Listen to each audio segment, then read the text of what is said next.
Comelec Lapu-Lapu City ug Lapu-Lapu City Police parehong mitataw nga ubos na sa green category ang dakbayan atol sa labing awahing tigum sa Joint Peace and Security Coordinating Center. Ani ang report.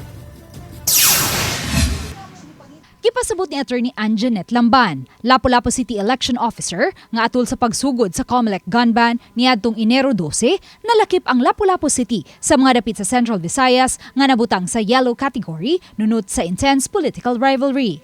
Apan dihang mihimo og reassessment ang Joint Peace and Security Coordinating Center sa Region 7 niadtong milabayng Pebrero, nabalik kini sa green category. Busag gikahibong ni Attorney Lamban nganong nalakip ang Lapu-Lapu City sa mga gibutyag ni Comelec 7 Regional Election Director Attorney Francisco Pobe sa interview sa RTV Balitang Bisdak kagahapon nga nabutang sa yellow category. Sa Cebu, kwara usara ka buok. It's only in the the other one is in the city of Lapu-Lapu, which is yellow.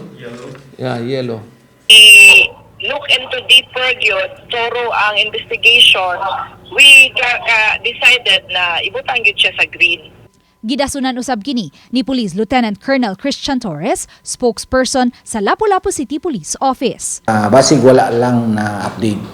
Manay sa kuan na to kay based sa parameters na convene man to sa board nga ibalik gyud siya green kay wala man gyud nasud ang yellow category.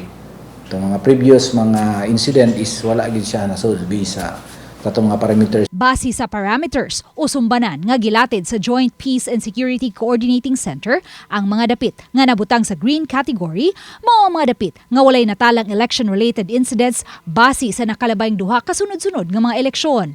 Apan kun ang dapit nakatala og mga insidente nga may kalambigitan sa intense political rivalry sa nakalabayng duha kasunod-sunod nga mga eleksyon, mabutang na kini sa yellow category. Katong previous wala man tay na kuan. Doon na yung mga threat pero dili siya makategorize as yellow.